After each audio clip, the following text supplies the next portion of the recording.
Welcome to the Revenue Builders Podcast, a weekly show featuring B2B sales leaders and executives.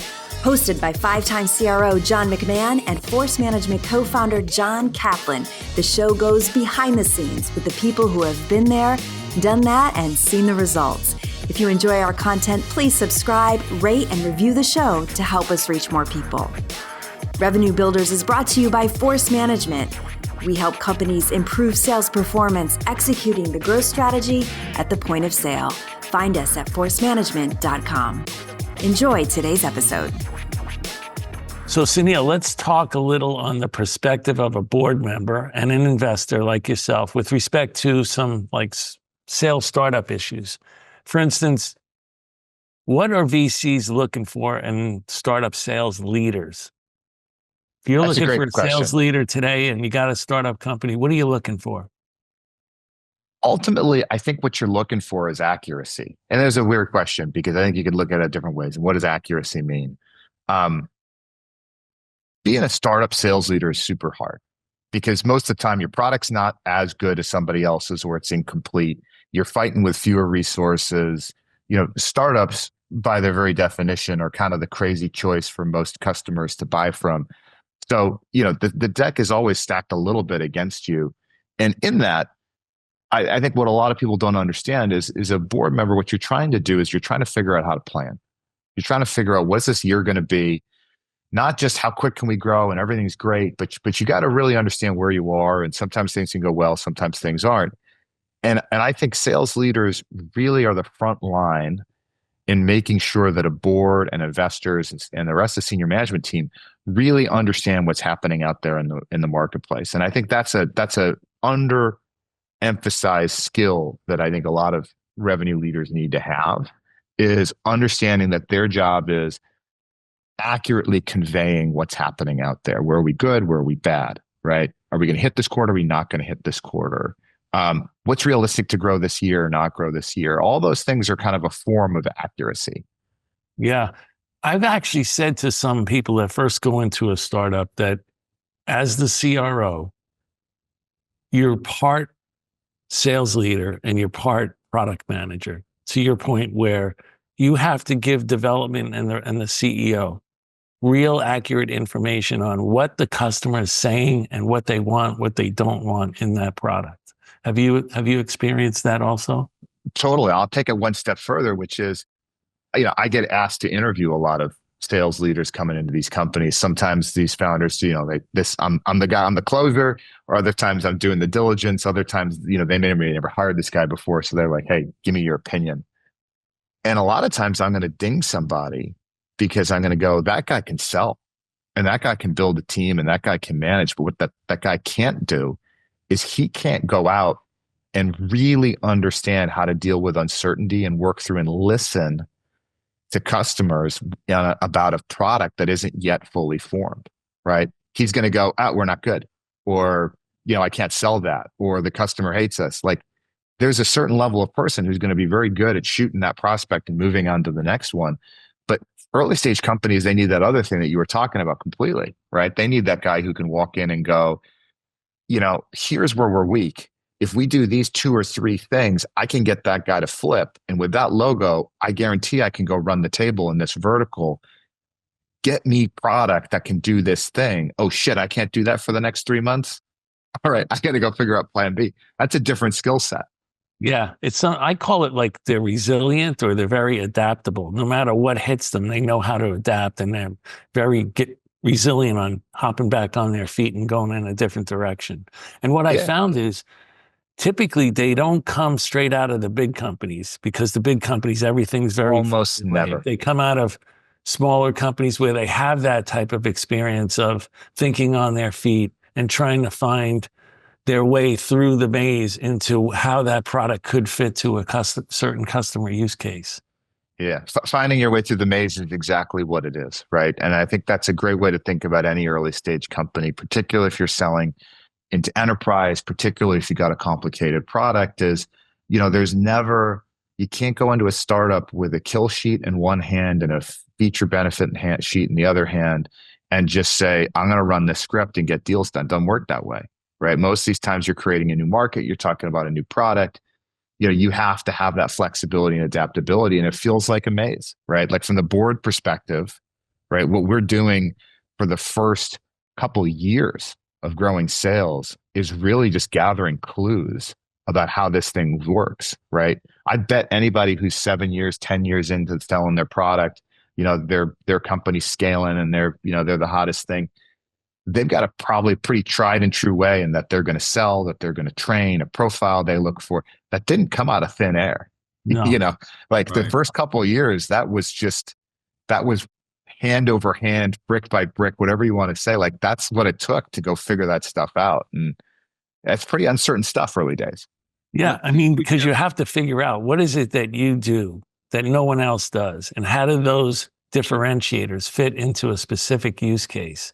And then you have to try to control that decision criteria in front of the customer.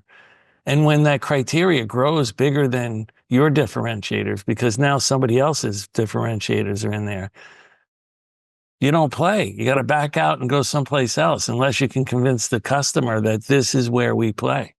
And that's really difficult for a lot of people to learn is because I can remember in the early days of some of the companies I was at, even the one that John and I were at, PTC, where if the criteria didn't fit our stuff, we're out. We're going someplace else. Yeah. Customers would get mad at us, but that we weren't going to win anyway. And that's a hard thing to do, especially in startups where every deal feels like life or death, right? Yeah. Like there's nobody else coming to save you to make the number. There's no magic reseller on the other side of the world that can take two more. Like it didn't happen. Like it didn't happen. Like you just got to sell that deal. And so it feels that way. A lot of people have a really hard time backing away from a deal or saying that they can't do it. And worst is where you feel like you got nowhere to hide, I think. And you tell me you've been in this seat, right? There's nowhere to hide. Someone's looking at you for the quarter and you got to go and say, I'm not going to make this quarter. I'm probably not making the next one until these couple things get fixed or we find out where we're going to go. That's probably a pretty lonely feeling to walk into that like boardroom. a man on an island. Definitely. It's the phrase I used to use. I feel like a man on an island. Like, oh yeah. No one truly understands what I'm going through right now. Yeah. It's right. And the tricky part about that is good sales leaders and startups embrace that moment and they're able to be honest about what's going on as opposed to throwing everybody else under the bus or throwing up their hands or just pretending like everything's okay and saying like, we're going to make it, like we're going to pull it out. Like I'm going to rah-rah these guys to do it. Because back to the accuracy comment, you get sales leaders that do that, the truth comes out and beyond just like saying, oh, this guy was full of it. He said he could do it and he couldn't. He just should have been up front. The worst part about it is you got a whole company that's planning on your level of success. They're planning for you to hit that quarter. They're interpreting that as actually those prospects are going to convert. The product is good enough. Right? We know how to say these, we know how to go through the sales motion. We know how to deliver the message. We know who our buyers are. You're saying all that when you say that you can hit the forecast. And when the reality is you can't for whatever reason. The bigger problem than not hitting the number is you're not telling your rest of your leadership team. You're not telling your board what the problems are. You're not helping them identify what needs to get fixed. And so that problem is going to recur and it's going to recur and it's going to recur. And beyond you getting shot as a sales leader, right? You're going to get shot. You do that, right? Which will happen. The bigger problem is you've set that company back quarters in terms of them figuring out what actually needs to get done. Now you're risking a whole bunch of other people's jobs. You're burning through capital. And like, this is not an abstract story, right? I could talk to you about specific companies that, we're sitting there with people saying everything's all right. We're going to make the number. And then, 2 quarters later, you realize way down deep in the organization, they're over promising stuff to customers to get deals across the finish line, or, they're inflating forecasts because it's got the end of the year and they'll figure it out by then. And then all of a sudden it all comes down and you realize you probably got a good 6, 9, 12 months of building to do just to get the company back to where it's supposed to be. So, that's why like when I'm thinking about that VP sales interview, that CRO interview, that first seller interview, what I'm really most focused on versus anything is like, can this person accurately orient themselves on the battlefield, understand what's going on out there, and communicate that back to us, right? They are the front line, and we have to trust that what they're saying is real. Yeah. So so let's start to dig into some of these competencies. I love what we're talking about here. So I'm listening to this. I'm thinking, I've got to have the ability. One of the competencies I have to do is I've got to have an ability to assess a marketplace. And I've got to have the ability to communicate that assessment back to a working leadership team. And I've got to have the ability to be adaptable in my messaging internally with the people that I'm hiring, because at different stage companies, if the product's not working, I can complain about it. In a startup company, the product is not going to work the way everybody wants it to work. It's not about us versus them. It's about what can the product do? What does the product need to do? So let's start talking about some of those competencies. There's, a lot of people are like, yeah, I'm thinking about doing a startup. And Johnny and I have conversations with people all the time. We're like, if you're complaining about whether you got a laptop on the first day and, it's not like the big company you're in, but we get it. Like everybody's kind of past that. Let's get into some competencies here that you could really be honest with yourself. Do you have an appetite and do you have a capacity to do that? Like you're going and gathering information about a marketplace, about a product's viability, about a buyer that might not be identified yet. Yeah, Cap, you said the key words, right? It's kind of it's about discovery, and it's about asking questions, right? Like, any one of the people who's ever worked for you knows that they're out there to, first thing is to assess needs, right? They're gathering needs, they're understanding what this customer wants. The next level of that in early stage companies, startup companies, is if you don't have a playbook, if you don't know, if these things aren't defined, is you've got to be asking really good questions to help you understand if your product is a fit. And that's different than, is this customer willing to buy? Is their budget? Who are the decision makers? Those are questions for people who want to try to close deals. You need questions to figure out if whether or not you even should be, in this account, right? Yeah. You should be asking questions to figure out, are these engineers and founders really smoking something when they think we've got something better than all of our competitors, or that this problem is one of the top 3 things my customers budgeted for, let alone whether or not there is a budget? Like, those are the real, I think, types of questions people need to be willing to ask.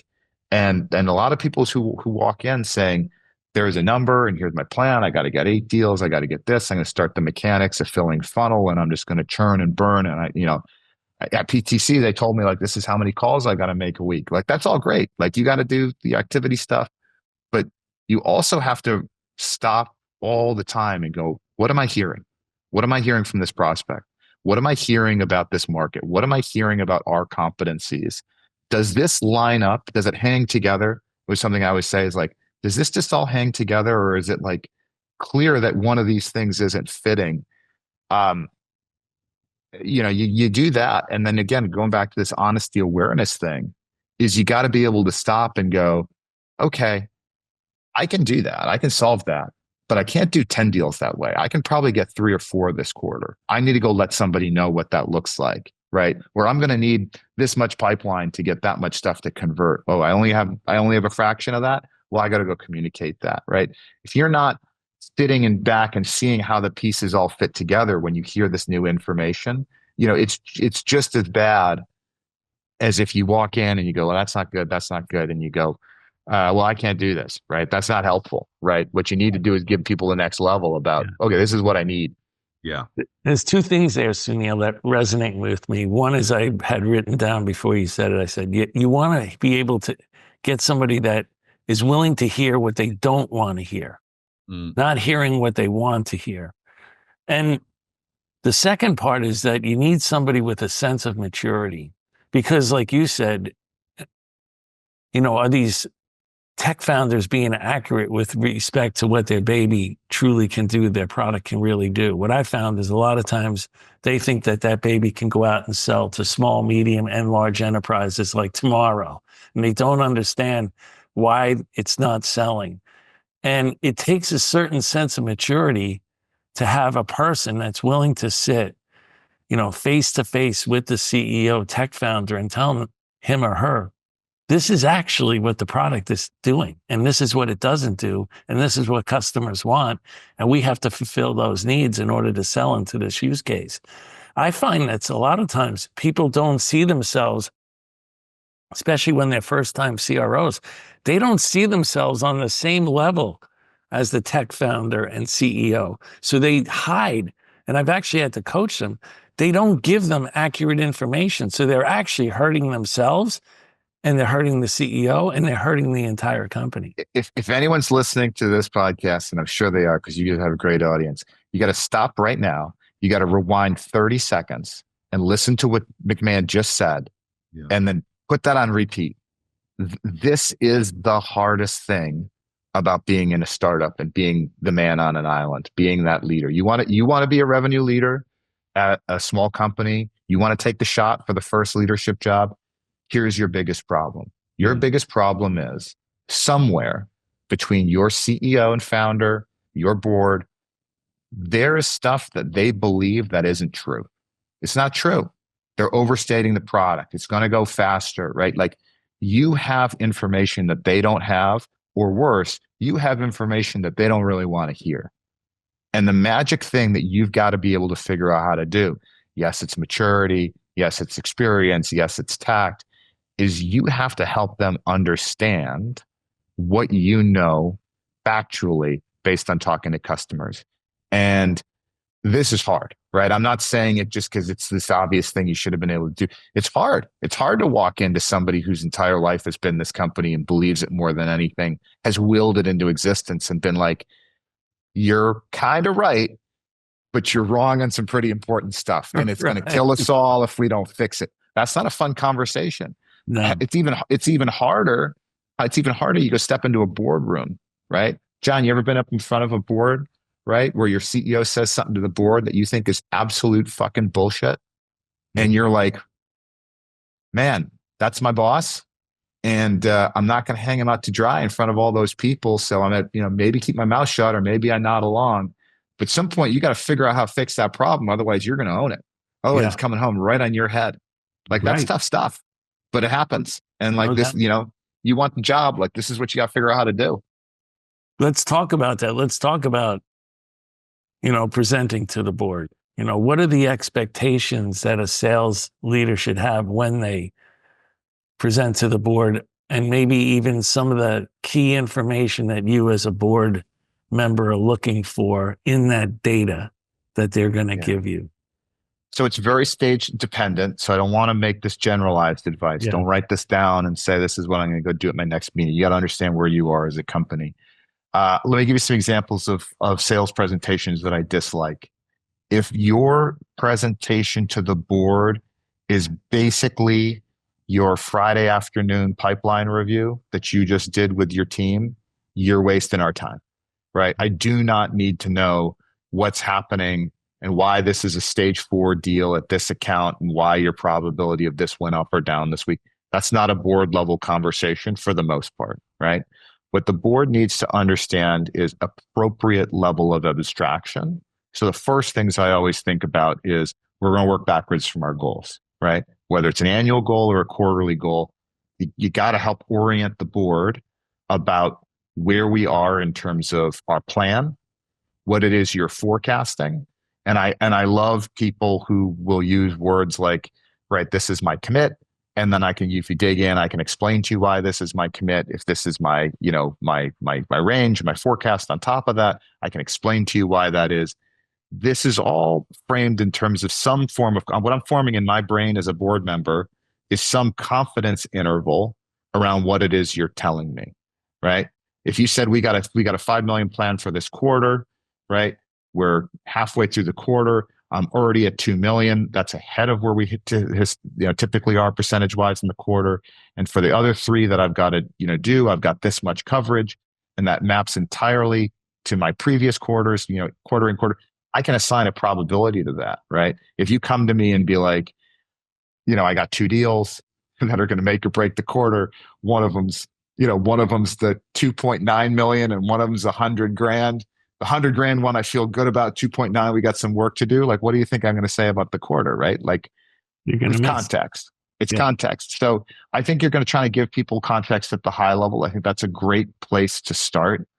But I also think, right, step back and understand the why, the motivation of your board members, of your investors, right? The people that sit on that committee above your boss.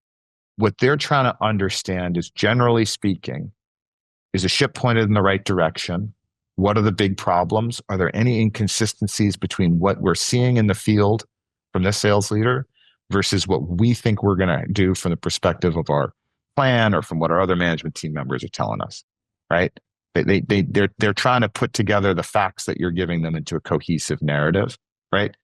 So understanding that those are the things they're trying to get out of it will help you up level the things that you want to get across. For example, right? If you're in a fast growing company and you need to deliver 30 new reps to the organization this year, right? You better have a conversation in that board meeting about, where are we on hiring? Are we ahead or behind plan, right? Because in that board member's mind, they go, this plan's entirely predicated on you having 30 reps by the middle of the year, by the end of the year. We can't hit 2026 unless you do that. If you're not talking about hiring, in my mind, I'm like, well, this is the key variable for this company. You didn't talk to me about it, right? Obviously, revenue performance is a bit of it. If things aren't going well, you got to give us some context of why, right? Hey, we're closing the same percentage of deals we've always closed. It's not changing.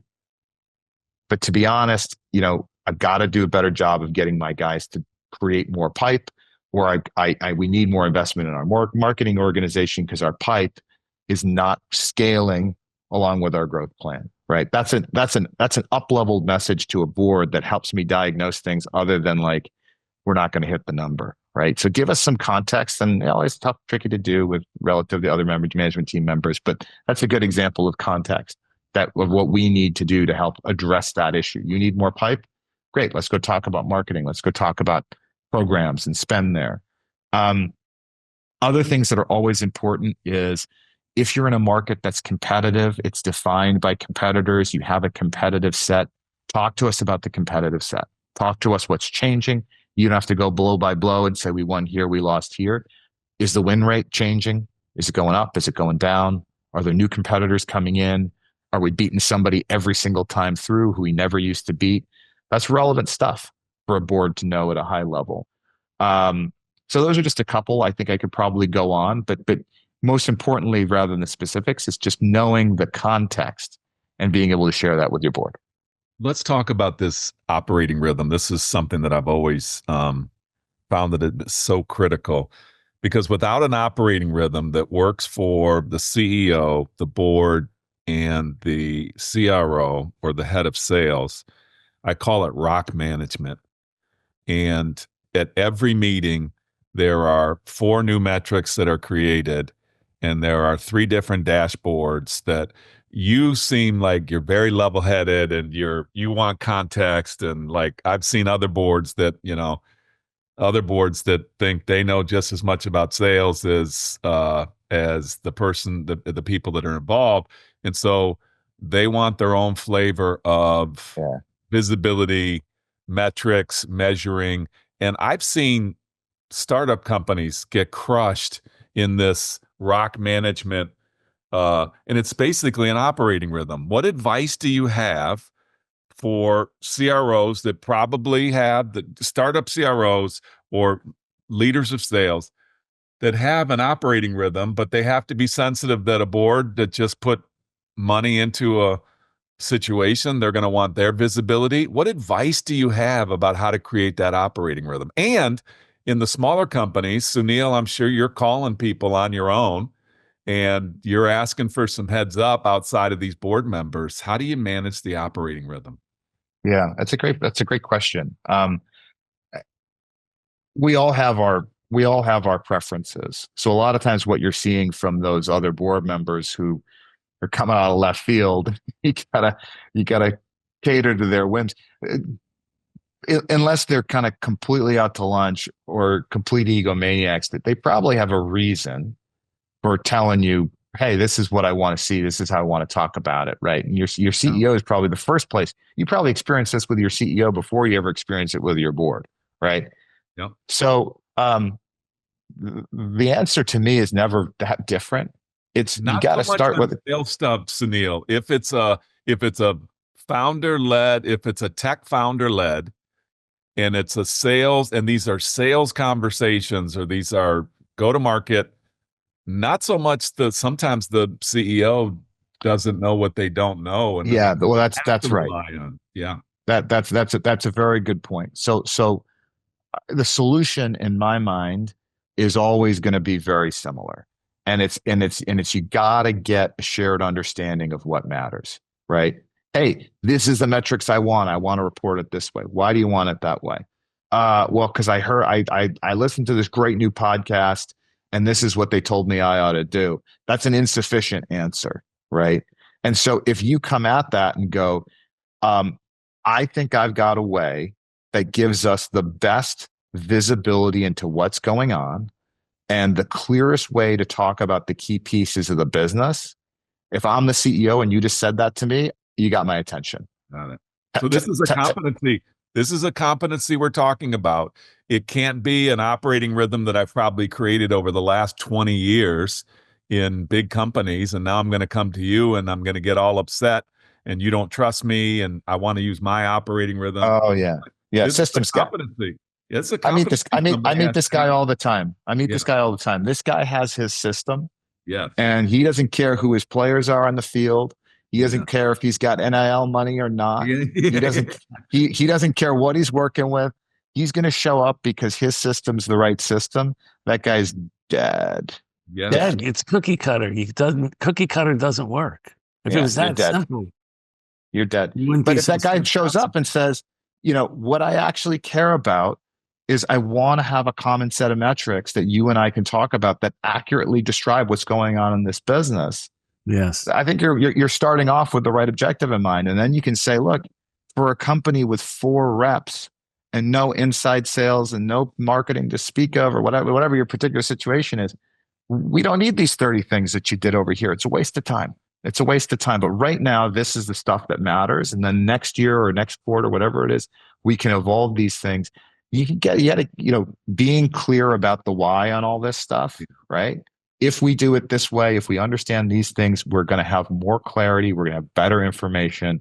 I'm going to forecast better. We're going to get to the root cause when things aren't going right. You talk to me like that as a leader, it's a hard press for me to go back and go, yeah, but my book said this, right? Or this guy I talked to once said this. This is such a critical point. I think the best advice that we could give people is in these situations, be the same before you try to establish your difference. And what I mean by that is when the board is asking for certain visibility, when the CEO is asking for certain things, the more that you can be the same that what they are asking you to do instead of fighting over your difference. I've always given people that advice. Be the same before you establish your difference. Yeah. You be the same and you start measuring things a certain way and you know where this is going. They're going to miss this. They're going to miss that. And then you have the ability to say, what I'd like to add is this. You don't have to hang on your hat. Well, I've done this for the last 20 years because just that disposition is a killer in startups, I think, unless you're adaptable. It's totally right. It's totally right. And I think there's one other piece of that is if you're a startup sales genius and you've done this 5 times over across a bunch of companies, right? It's probably pretty likely that everyone should shut up and listen to you, right? Or at least they should be asking you, tell me what you know that I should be learning from. If that's not you and you're a revenue leader walking in, this is your first or second rodeo in the thing, and you're surrounded by maybe some investors or board members or people who have done this, maybe you're the person who should stop and ask, hey, tell me what it is you know or believe about how we should be doing this, these metrics, this approach. and help me understand why that's the right way.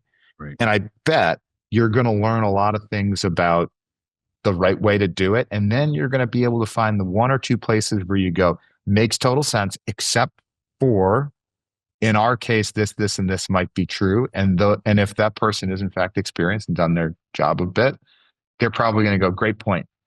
Right. Good modification. Let's do that. Good. And so, yeah, you gotta be willing to understand what's going on first before starting to tell people how it should be done. Is So, the Sunil, reality- when people are giving you, let's say if the company's growing now, starting to scale, there's certain metrics during the board meeting that you look at and go, oof, that's a warning sign, like lower productivity, number of new logos, up ASPs for new or for existing, or churn. Is there certain ones where they present and you all of a sudden say, oh, this is not going as well as I thought it was going? Yeah, for young companies, right? When you're a young, there's one that I care about more than anything else. In almost every business, it's new logo, right? Because as a young company, you don't exist in the marketplace, right? Like nobody has your thing. There's no incumbency. So in a weird way, what you're kind of betting on, we're always betting on growth. No company is really going to be valuable if they grow. A venture-backed company, a high-growth company, it does not matter if you grow from 1 million to 10 million. If you stop at 10 million, your company's probably not worth much. You go 1 million to 20 million, you stop at 20 million, probably not worth that much. So remember, everybody on that board, all those investors, they're extrapolating, right? 1 to 5 to 15 to 35 or whatever these numbers are there's a trend line. And what they care about is that the evidence that you're getting now is a good indication of what's going to happen in the future, right? There's a trend line, there's an extrapolation. And there's no greater extrapolation than we got a product that people are going to want. Okay, prove it. Great. Well, 5 of them bought from me this quarter. So what? Well, 10 of them bought from me the next quarter. Okay, that's good. 30 of them bought from me the quarter after that. You got my attention, right? Like if 5 bought this quarter and then 5 buy the next quarter and 5 buy the next quarter, what you're telling me is like, we're learning a ton, but somehow we can't convince more people to get on board this train. Like there's no acceleration. That to me is an issue in an early stage company. So I'm always focused on, are more people coming under the tent? Are we growing the rate at which they come on? Because there's no way you're saturating a market at a small company. There's no diminishing returns here. You should be able to accelerate into real trends. And so what I want to see is new logo growth. That's important. As the company gets a little bit into it, obviously you care about retention. That teaches you something, right?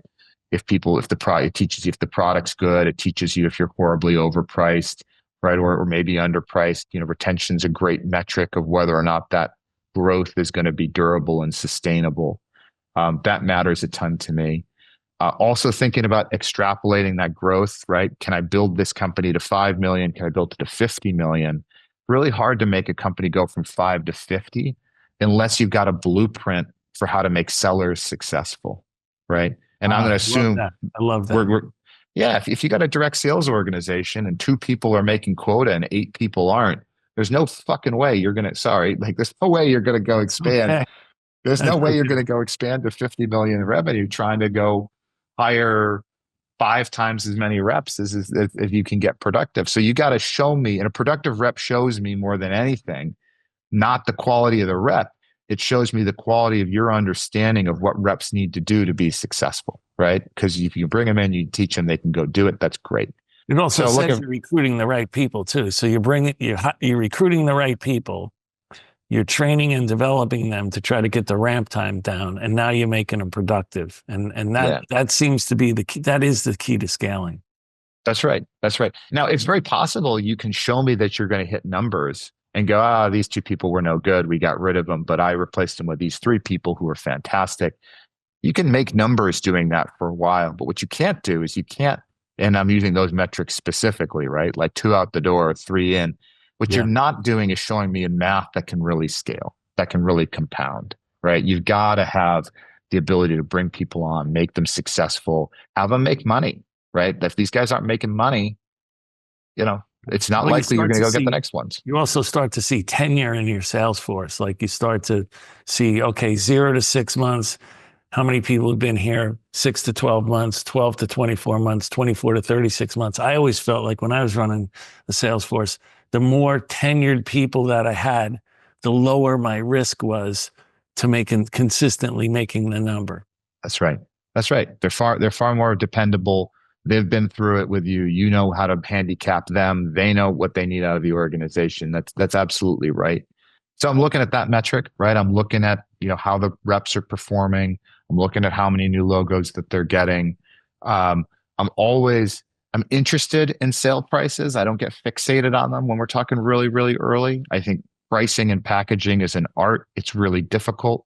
Another one of those things you got to be very comfortable with if you're going to be an early stage revenue leader is the fact that whatever price it is you're selling at's wrong, right? You're way underpriced, you're way overpriced. Yes. You're going to have to figure that out over time. So I don't get too bent out of shape on that in the very early days. No, especially to your point, you want to get new logos. So you have to decide, let's give me the new logo. If the guy says he's got 50K, the way that I was, okay, I'll take your 50K and we'll figure it out later whether or not we oversold this or undersold this. Yeah. And that's tough for you to do as a revenue leader, right? You got to have a CEO, founder, board that's aligned with you on how to do that. I don't think you're going to walk into most companies and just say pricing and packaging's on me, get out of my way. Like it doesn't work that way. No. But it's a good observation that, it's another example of that flexibility, that mindset that you got to have, right? If you come in from a big company and you're like, well, this is the price list, I get discounting authority up to this percent. Where's my sales desk that I got to go fight with to go get the next 5% for my customer? That's your mindset. Like, ain't forget it. That's not how deals are happening in the first couple of years at a company. It's going to be a conversation between you, your founder, and then the customer.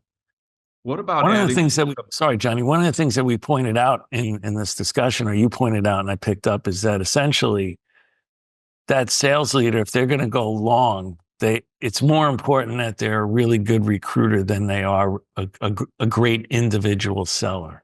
Maybe in the beginning, they have to be part, as we talked about, part seller, part product manager. But if we're going to really scale this thing, they have to be great at recruiting.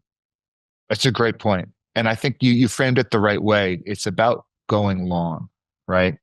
And I think that if you're in the situation thinking about joining an early stage company or joining a growing private company, I think you got to be really honest with yourself about what it is you're great at doing in this journey, because there's a lot of different skills. And early on, the most important skill to me is that person who can navigate the maze, who can play detective, who can communicate clearly, uncover the wants and needs and help translate that back to a technical founder, to a product and engineering organization. No doubt that's the number one thing you need out of that first one or two missionary sellers. But then it does translate pretty quickly into, all right, well, who can you get to go join this thing? And can you manage a small team, right? Can you manage at a scale of 2 or 5 or 10 reps, right? If you can do that, you can discover and you can manage, and do selling and managing at that level, you're a great revenue leader for a whole swath of early stage companies. You're out of the game. Now, if you said, and John, you've worked with a lot of high growth companies recently. Snowflake's my favorite example, just because of the volume of sellers that you brought into that organization. You tell me, what was the scale of sales recruiting that needed to be done at Snowflake's peak growth? Yeah, it's enormous. You're adding, hundreds of sales reps a year. Hundreds. Got it. So if you think you're going to go in and lead Snowflake's growth, and the most you've ever hired and trained is 3 people in a year, forget about it. Like, you're not right for the job, right? Yeah. You got to get somebody who can do that too. And the reason is, if you're in a very high growth company, you need the ability to kind of scale and manage that growth too. Now, that isn't day zero, but if the thing's working and you're thinking about, well, I want to be on a rocket ship and I want to go run a rocket ship. Okay. You want to run a rocket ship? Show that board, show that leadership team that you know what it takes to go build a rocket ship. Otherwise, you could be a great part of that team. You can go learn a lot about that team, but people are going to look at you really, really carefully to say, can this person do all the other things besides just get an order closed when I'm going to think about whether or not they're a sales leader? That happens at many levels of the sales organization too. I know that when I was hiring sales leaders almost at any level, I did look at them as whether or not they could sell and had the right knowledge and skills. But then one thing I was always asking myself is, who are they going to recruit? You know, what's this team going to look like underneath this person? And if I didn't think they were going to be good recruiters, that was a real negative for me. Do you want a snapshot of a question that I'm always asking people to help uncover this? This is maybe for companies that are a little bit more mature. You've had a sales career and you're coming into a company that I'm on the board of, and it's a good job, competitive job to get. I want to know, who are your people that you've developed and where are they? Right?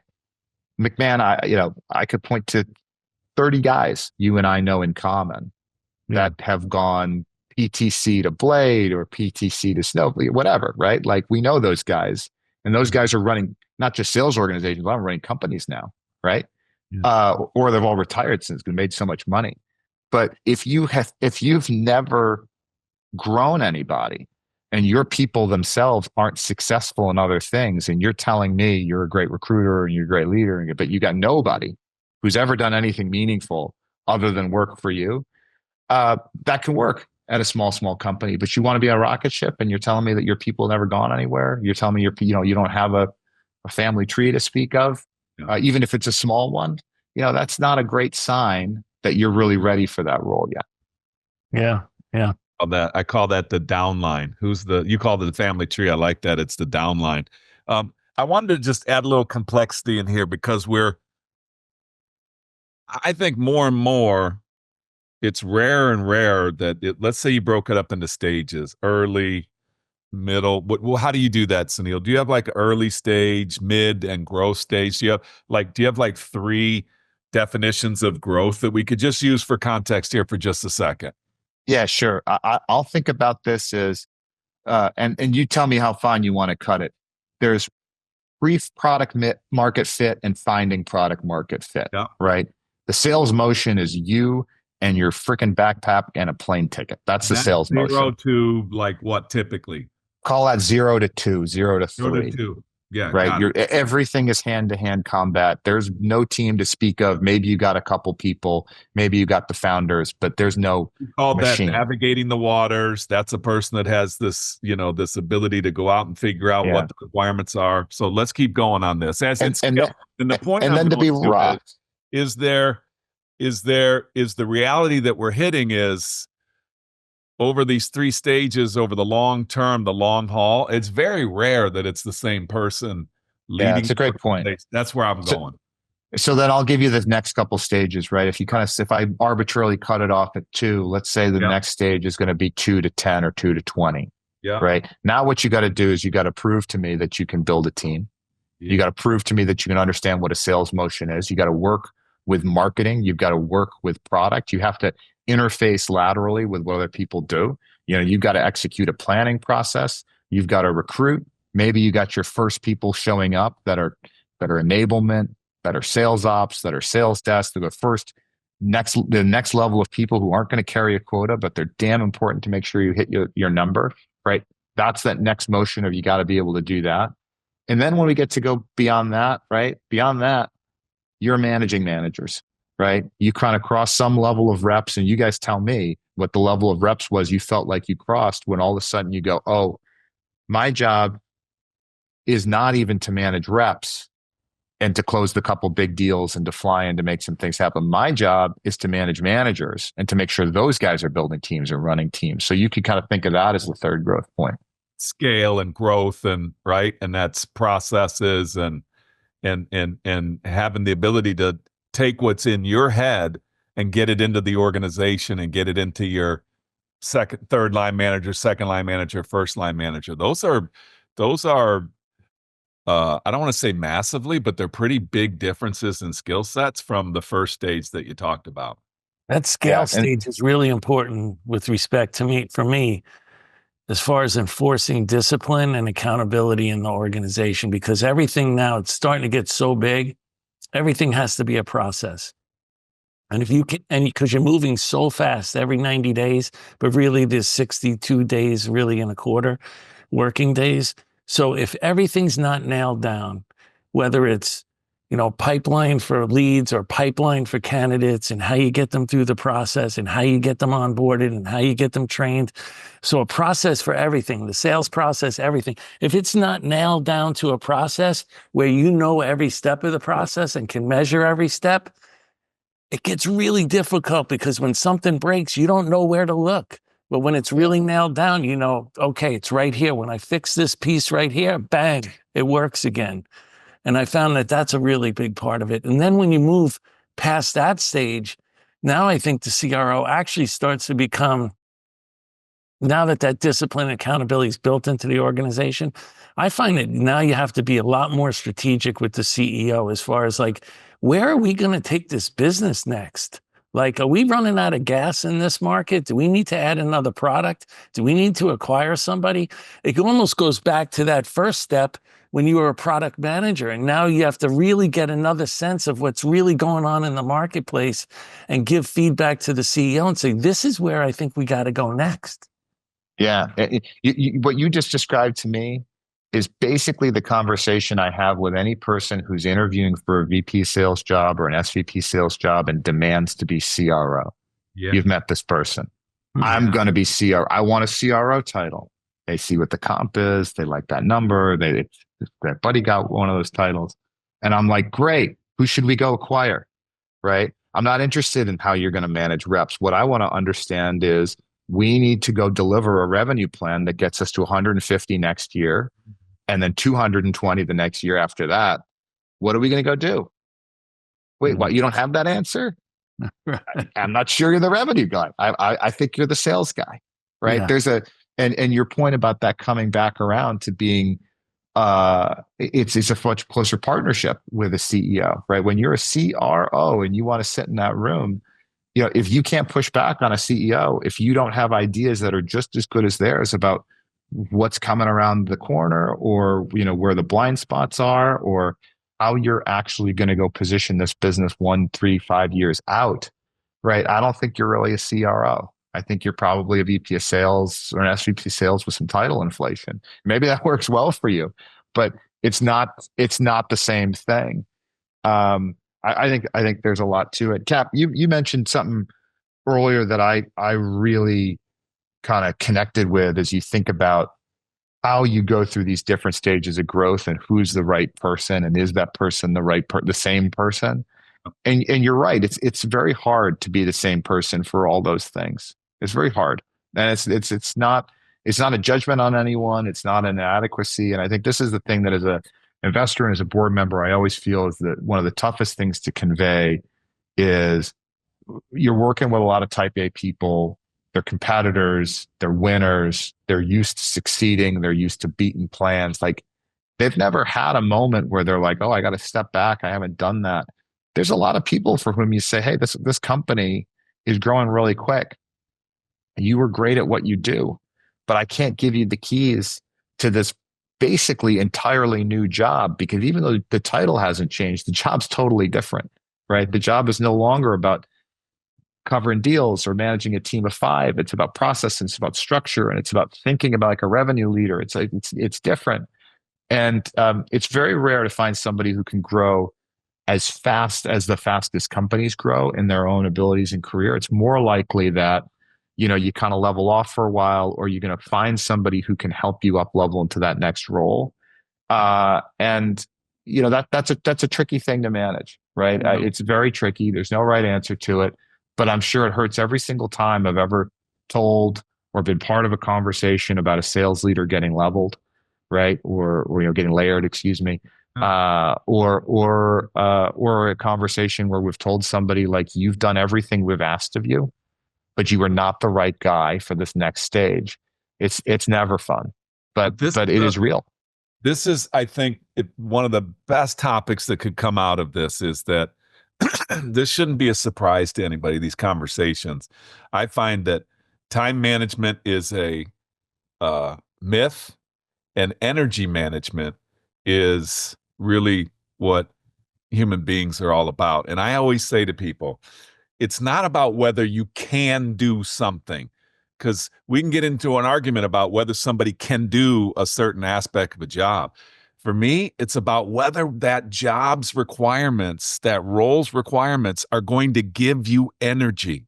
Because if it gives you energy, you can find passion in it for yourself. You can translate that passion for others. If it's sucking energy for you and you're still getting it done, like I can do that next job. And I can't tell you how many times I've had a conversation with people about, look, I want to have a conversation about you about energy and capacity and capability. I don't want to get into an argument with somebody about whether they can do something. I want to get into an argument about somebody that wants to do something and it's going to give them energy and they're going to have passion for it. And I think people just are, people listening, please listen to that. It's not about whether you can do something. It's about what's going to give you energy. Those are most. It's also about, like. So I've had many of these discussions, and sometimes you're saving people from themselves. So if you're very intimate with the person that's underneath you or the people that are underneath you, and they want this next level job, and you know that they're not ready, you have the tough discussion with them.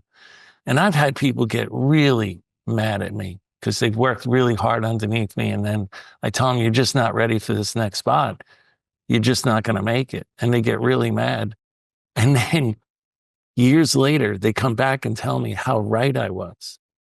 To save them and keep them in that spot longer until they matured and got the level of maturity and experience they needed to get to the next level. I mean, we even had Dolly Rogic on the podcast, who's a superior president of Wiz. And he even said that I saved him one time from that. I mean, it happens, but those are the tough discussions as a leader that you have to have with people. It's a lot easier to just say yes, but then you're hurting the person. You're not saving them from themselves.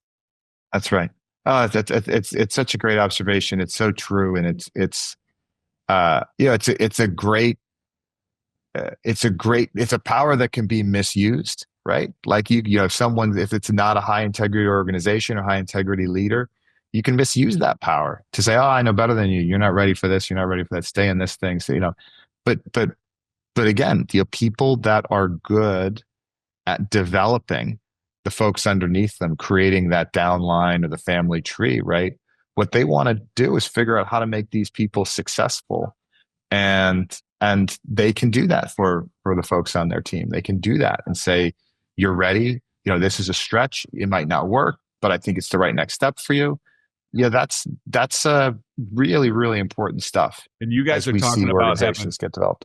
You guys are talking about having great mentors in these examples. And quite frankly, there's more examples of people having crappy mentors and crappy situations. So my message to the audience is, you don't have to have somebody tell this to you. Like, you can be honest with yourself and write down, what are the 3 greatest job situations I've ever had? What did I like most about those job situations? Okay.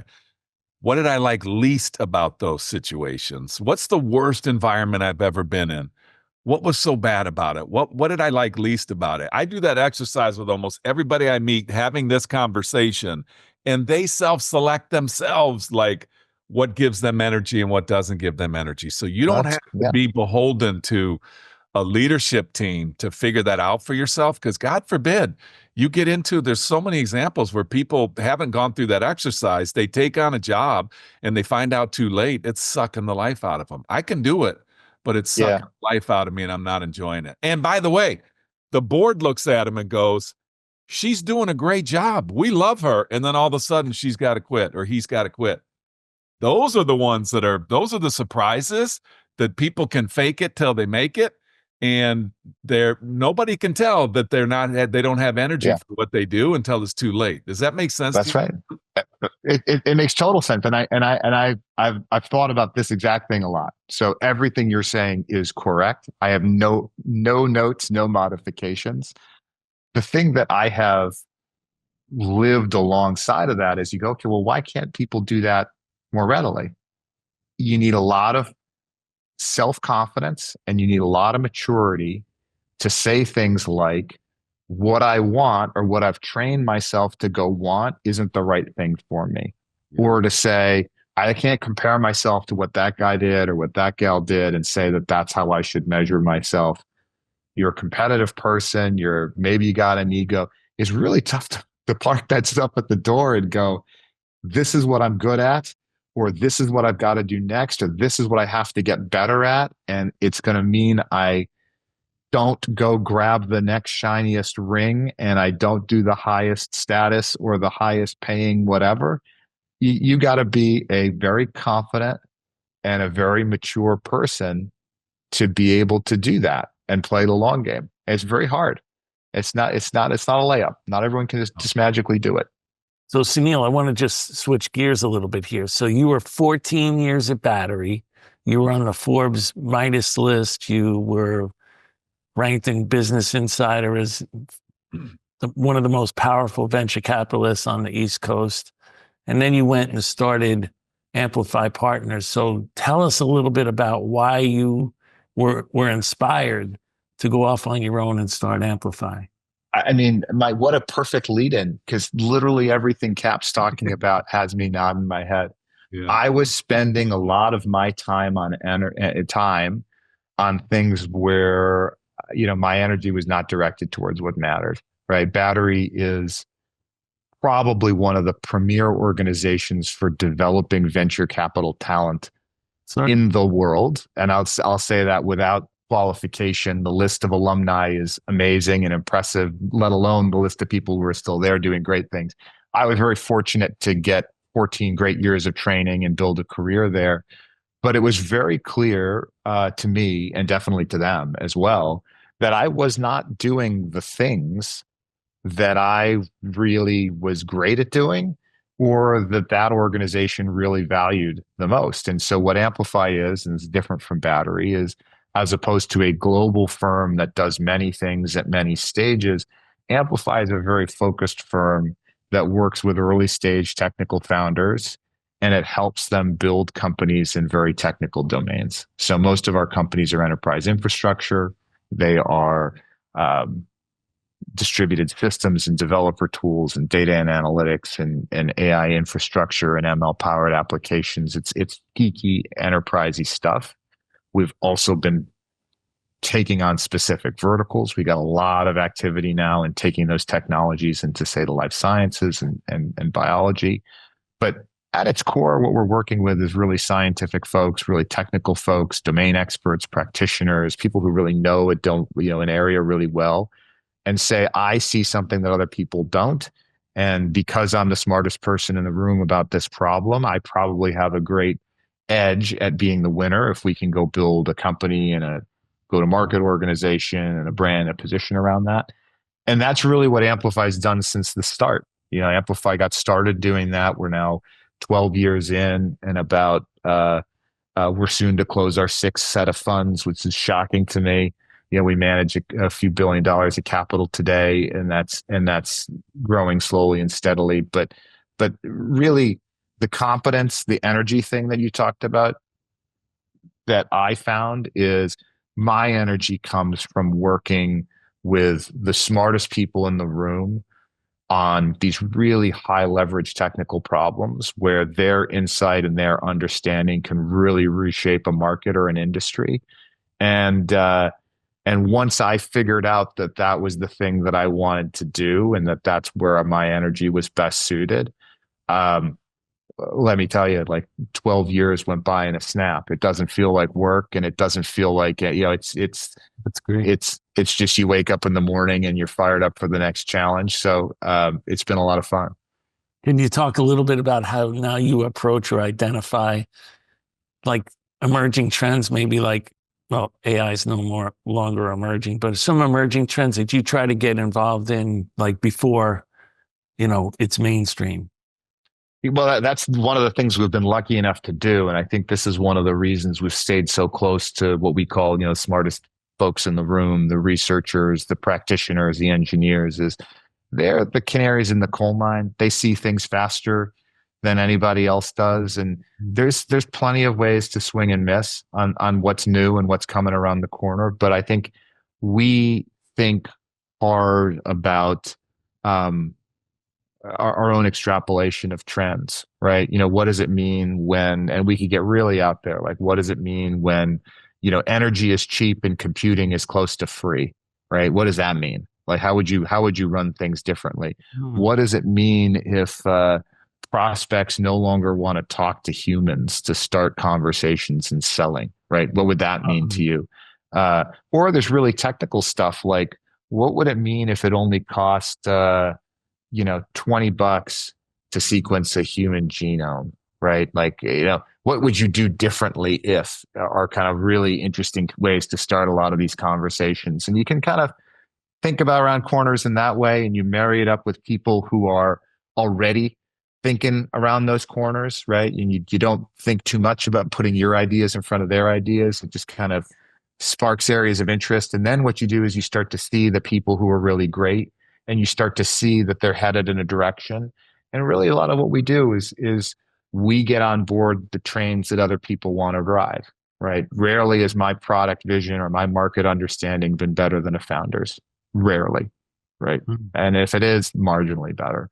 What's more likely is if you want to think about, what made, the folks at Datadog or the folks at Fastly, or currently the folks at, ChainGuard or Runway or Hex, what makes these companies really different and really special is there's people with a really good understanding of what the future is before anybody else grabs it.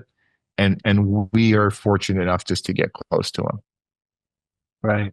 And then, so what's getting funded right now? Why do you think certain things are getting funded right now? I know anything AI seems to be getting funded, but what else? Yeah, well, I think AI is kind of touching everything, and there's a lot of FOMO around AI for sure. Everyone wants to be involved because they don't want to miss it. But I think what you're also finding now is that there are clear understanding of AI is not a market. AI is it's an enabling technology. It'll be a piece of everything we do. And so that kind of, if you start with that assumption, it probably brings you back to, well, what is an experience that this user needs? What is this experience that this customer needs? And you can kind of actually realize a lot of capabilities really are going to come back to better experiences or interfaces at the application level, at the user level, right? If a lot of the hard work behind the scenes can get done by AI, what it doesn't change is, you have to be able to meet that user, that customer where they are to give them an application experience that's really relevant to their workflow, to their requirements, their needs. A model doesn't do that. A chat interface isn't what, the experience that we want for everything in our lives.